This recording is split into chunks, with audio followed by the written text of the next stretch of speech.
Estamos aqui mais uma vez com o Dr. Petelo. Essa é a segunda vez que o doutor aceita o nosso convite aqui no nosso canal Linguística e Literaturas. Bem, hoje Dr. Petelo Nguinamau Netava vai nos falar sobre a perspectiva analítica do panafricanismo. Como dissemos no vídeo passado, o Dr. Petelo é docente universitário da Faculdade de Humanidades, ex-letras, da Universidade Agostinho Neto e professor colaborador do ISCED de Luanda. Boa tarde, doutor. Seja bem-vindo ao nosso canal Linguística e Literatura. Sim, boa tarde. Obrigado pelo convite. Ok. Sinta-se à vontade, doutor, para falar sobre o tema perspectiva analítica do panafricanismo. Tenha a bondade, doutor.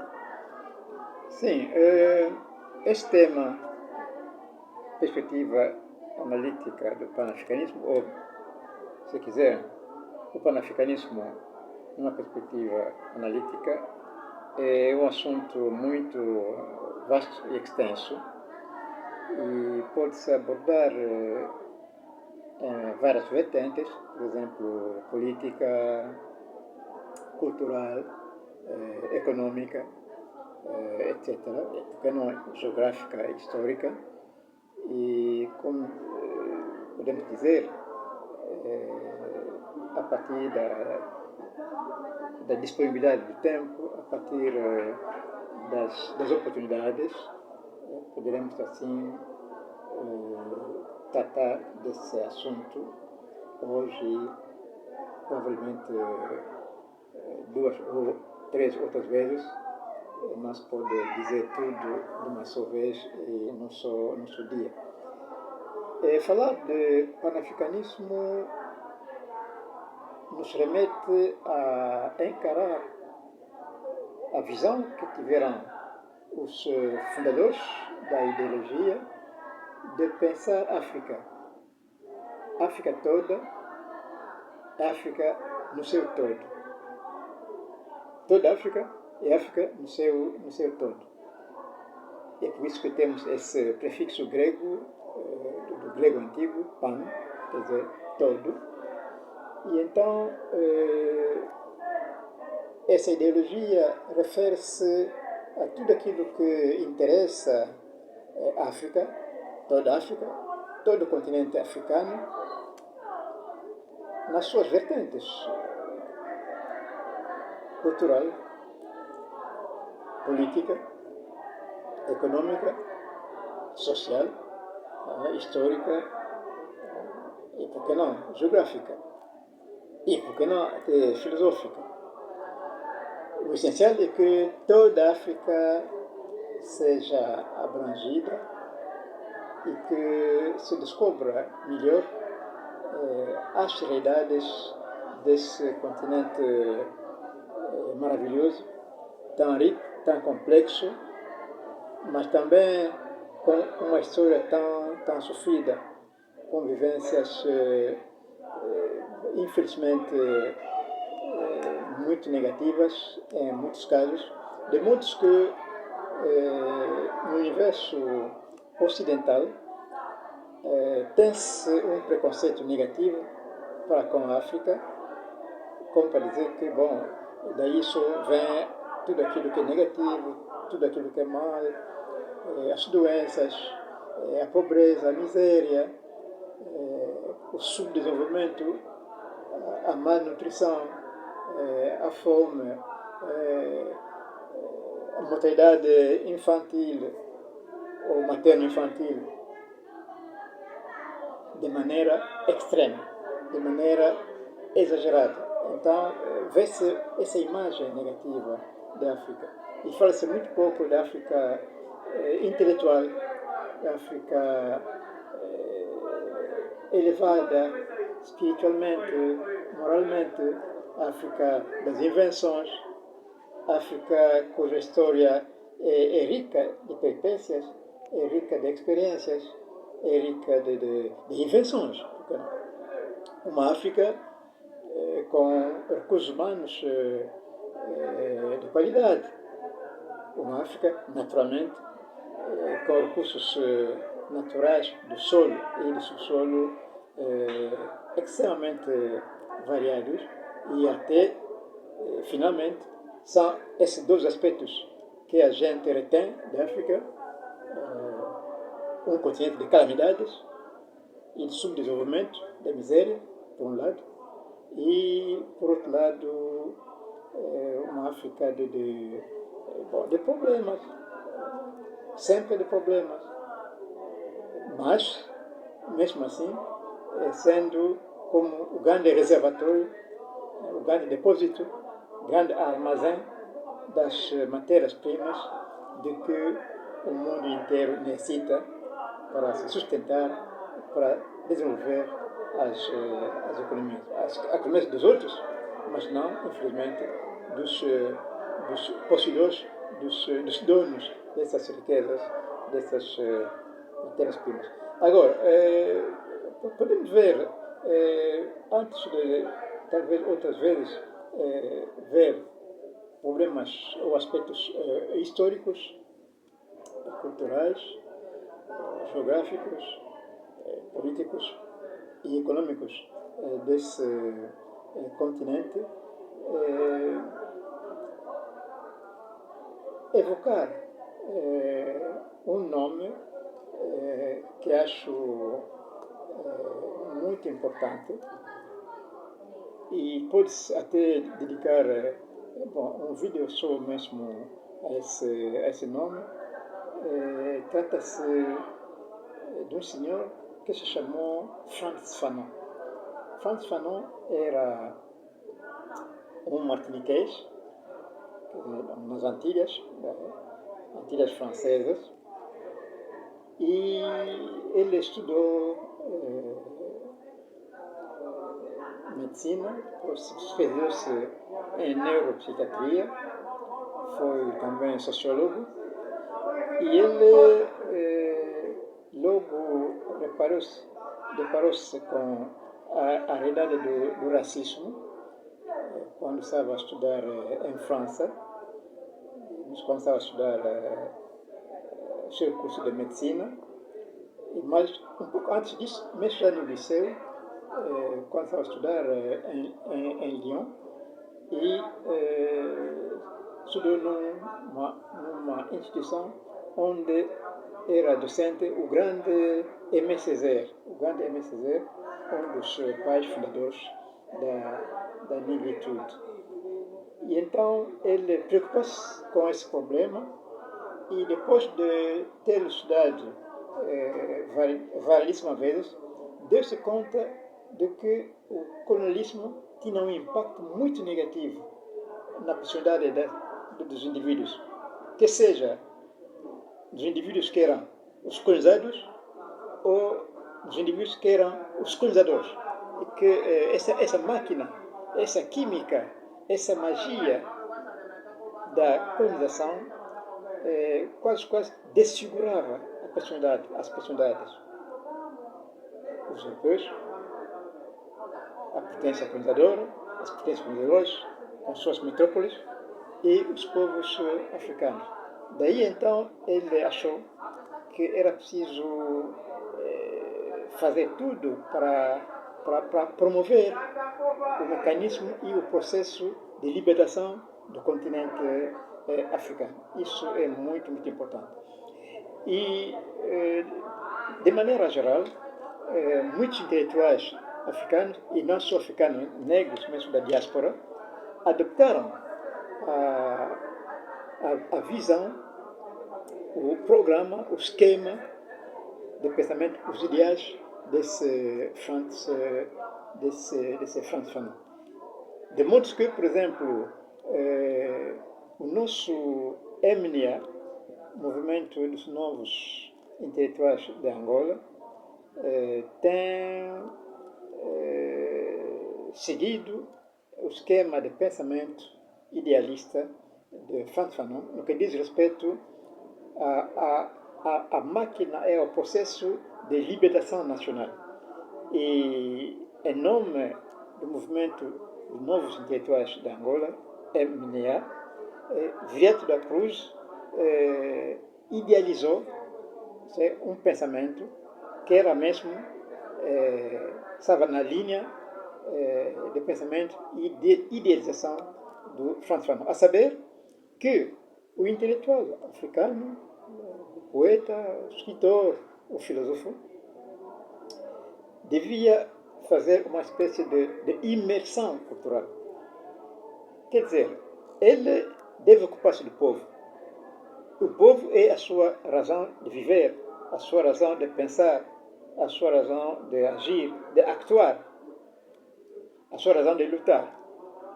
Mas para ele ficar perto do povo, é preciso que ele, o intelectual, o poeta, se nutra, não é, da cultura do povo, que é a cultura nacional, de modo que vai ser para ele mais fácil lutar para esse povo em prol da libertação nacional. Outro eixo é, digamos assim, o estudo do passado. Quer dizer, o conhecimento da história. Porque a história vai ser abordada não simplesmente para se fazer conhecer como passado, mas sobretudo para fundamentar os processos do futuro e, na altura, falava-se naturalmente da libertação do continente africano.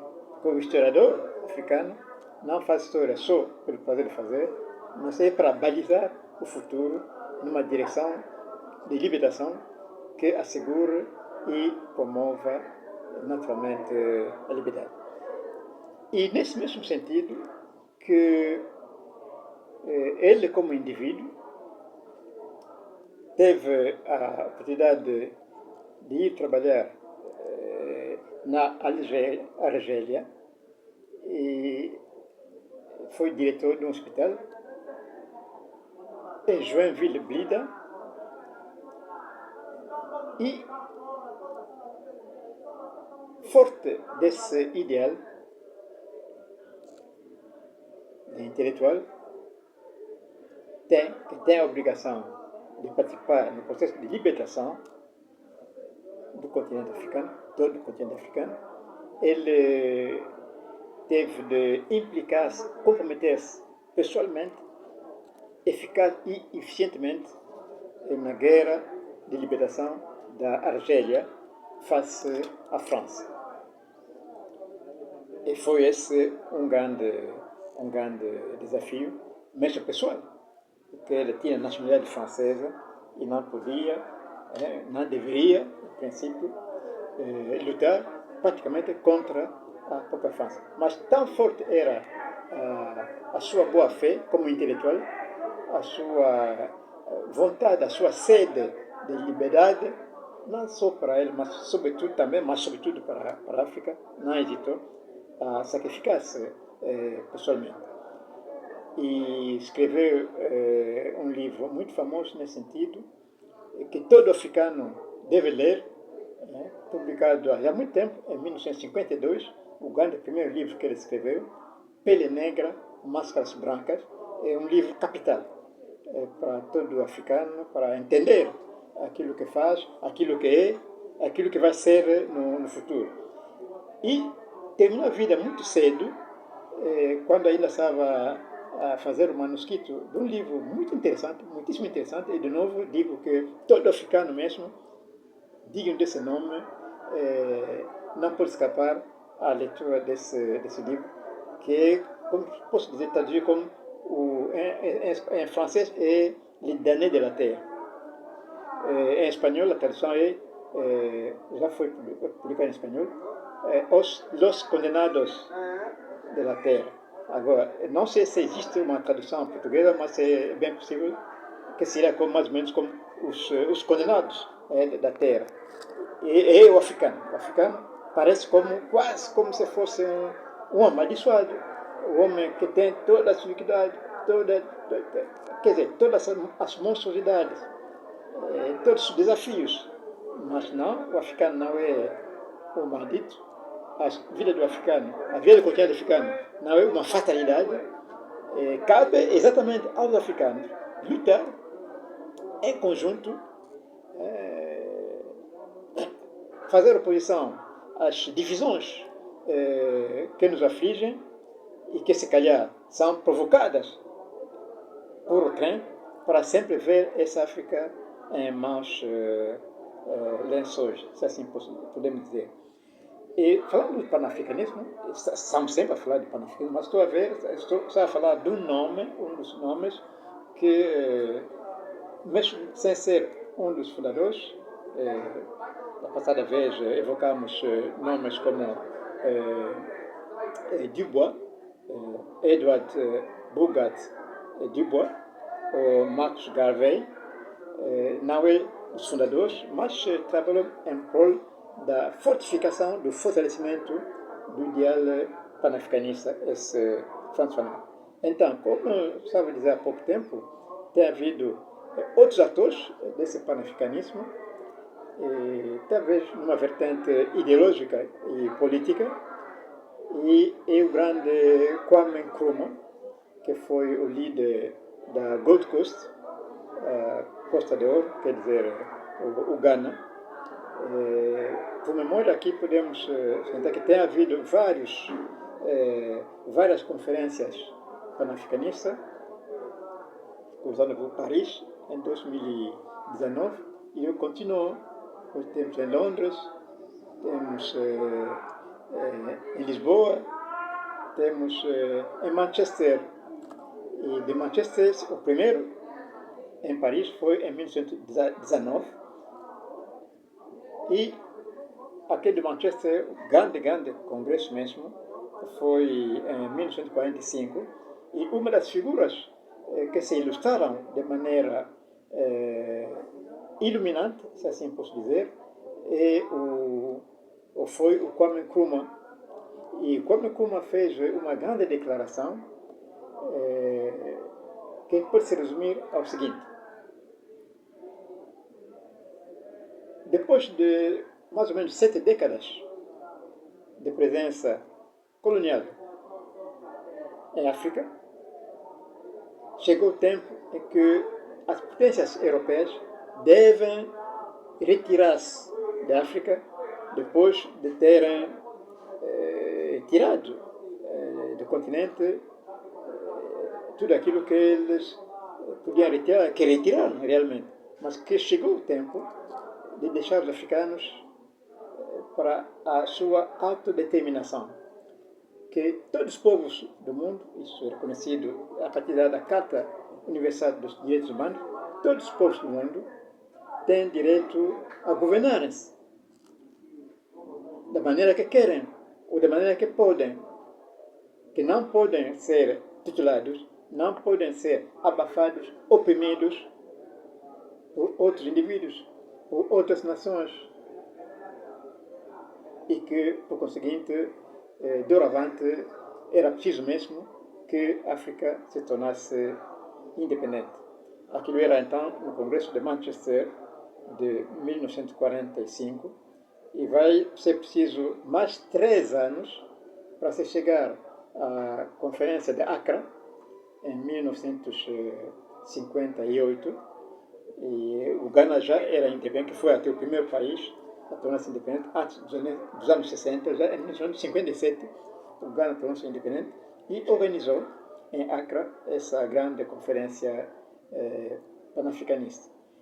Agora, essa conferência panafricanista tinha vários desafios, e um dos desafios era mesmo a unidade do continente.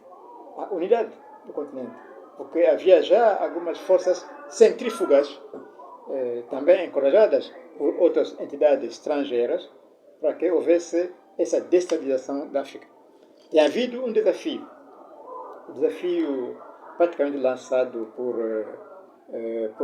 De Gaulle, a saber, a criação de uma ampla entidade franco-africana, em que as nações colonizadas pela França, nações africanas,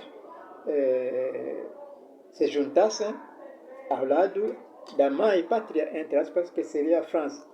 E praticamente as nações africanas desse território, desse império francês, disseram sim, e notificou-se desde então o famoso não, do não menos famoso Ahmed Sékou Touré, o líder da Guiné-Conakry, e isso lhe custou muito, porque as potências não gostam de ouvir um não por parte dos súbditos, entre aspas, por parte dos colonizados, reputados fracos, atrasados, inferiores, débeis, etc, etc.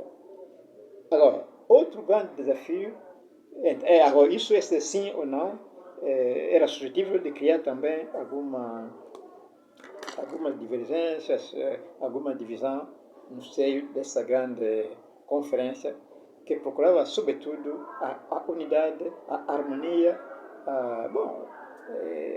o bom entendimento, para poder fortalecer, naturalmente, o futuro do continente, que estava quase prestes a se tornar progressivamente independente no início dos anos 60. Agora, outro desafio, aliás, que queria evocar, é um problema muito importante até hoje, a saber, o problema das fronteiras nacionais. Sabe-se que as fronteiras que os países africanos têm até hoje são fronteiras puramente arbitrárias, fronteiras administrativas, que tinham sido traçadas na Conferência de Berlim, em 1884-85, quando as potências europeias se juntaram em Berlim ao lado do chanceler alemão da época, Otto von Bismarck. Então, um dos grandes problemas que os africanos tiveram com a proclamação das independências, o alcance das soberanias nacionais e internacionais, era a manutenção ou não dessas fronteiras herdadas da colonização.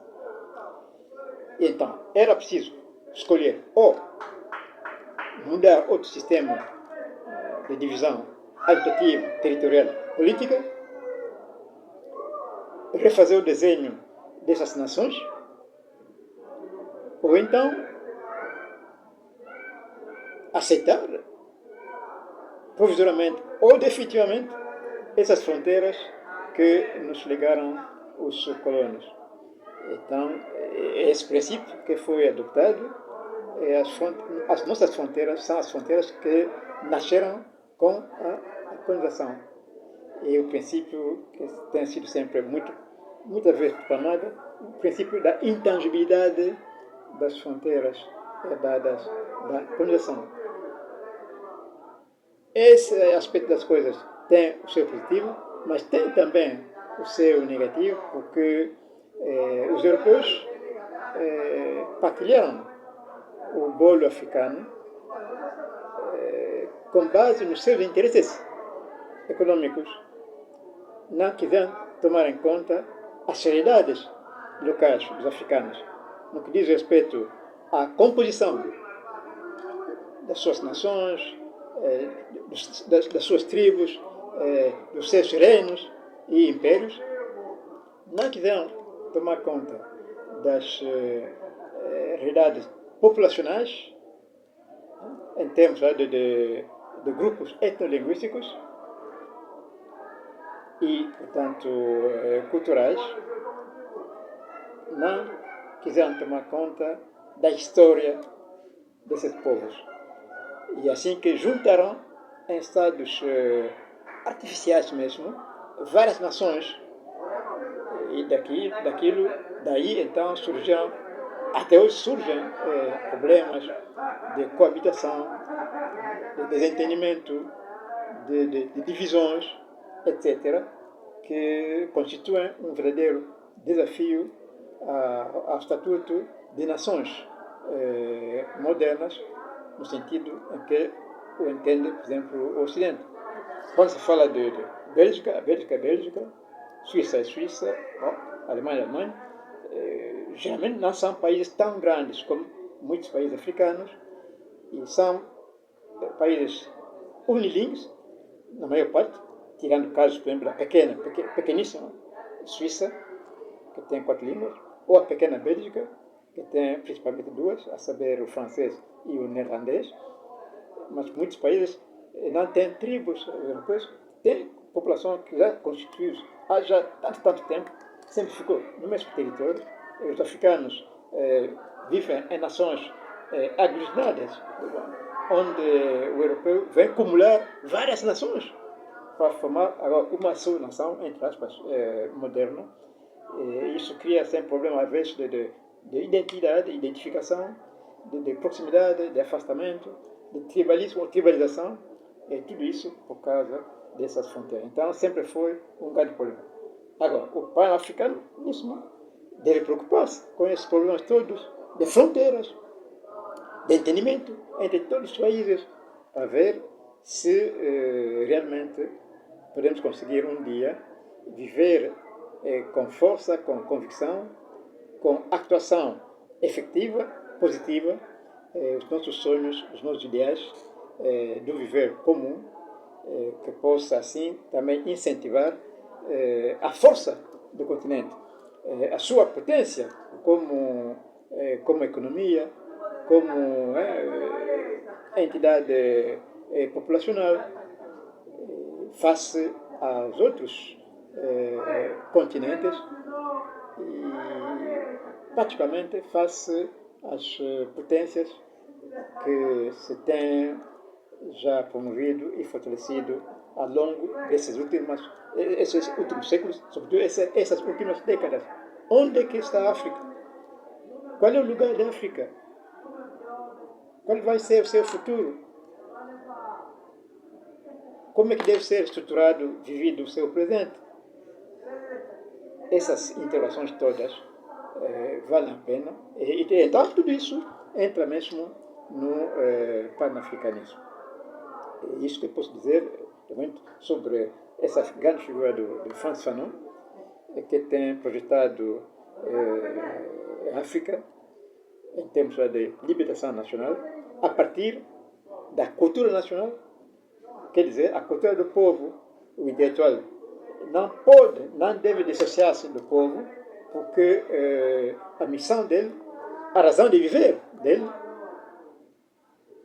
a razão da actuação dele é mesmo promover o povo.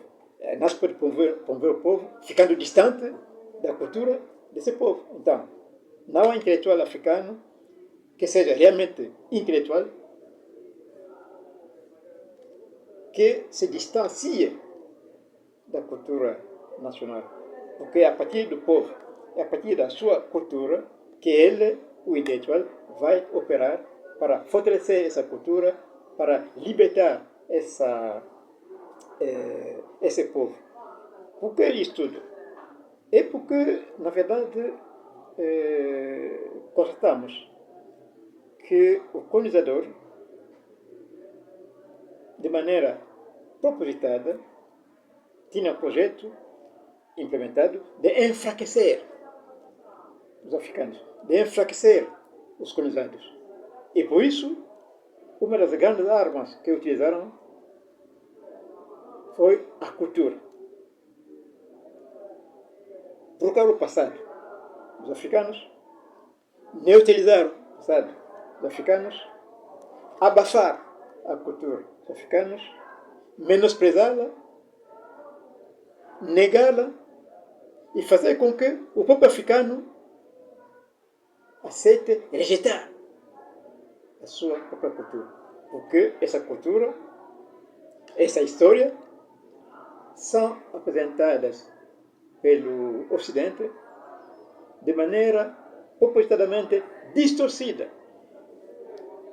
O Ocidente quis mesmo desfigurar o africano, na sua história, na sua cultura, na sua consciência e praticamente na sua psique, quer dizer, na sua mente. E não há colonização que possa ser com impacto mais forte do que aquela de forma cultural. A colonização militar pode passar. A colonização política pode passar e passa. A colonização econômica pode passar.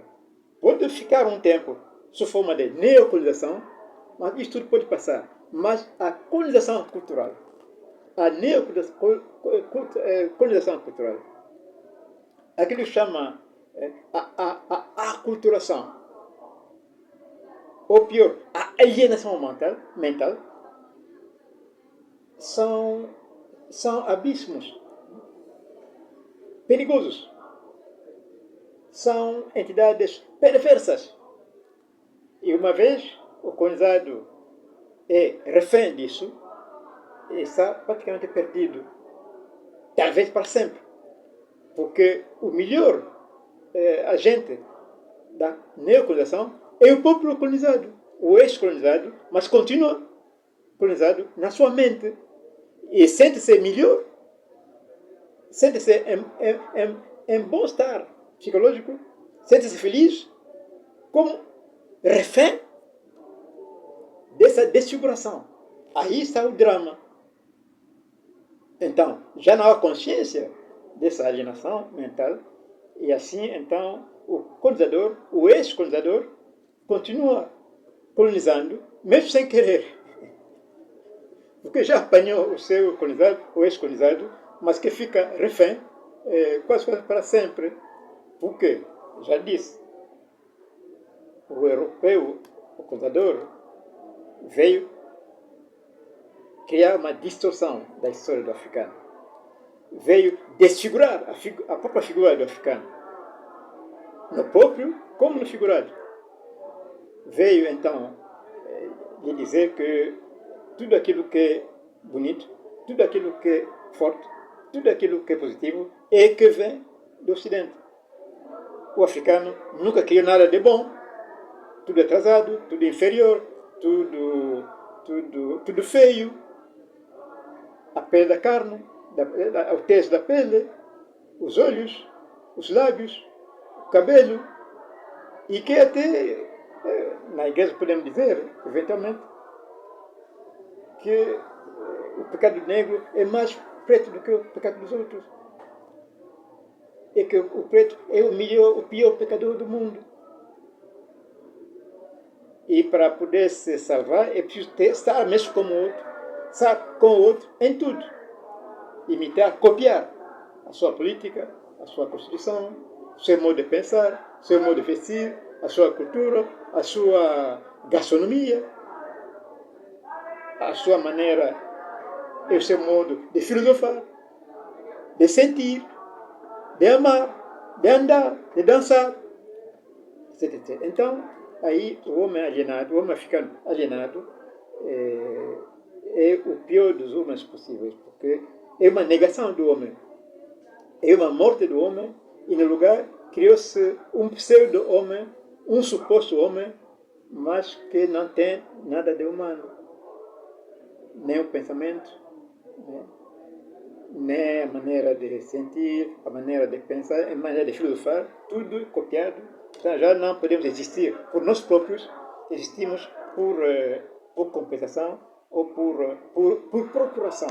É isso que nós queremos evitar. Então, são essas lições todas que um grande homem como Frantz Fanon quis mesmo dar aos africanos, ele que não era um africano como tal, mas por simpatia, como negro da diáspora, tinha aquela convicção que a África tinha o dever de se comover, primeiro libertando-se, depois reorganizando-se para poder impor-se ao resto do mundo.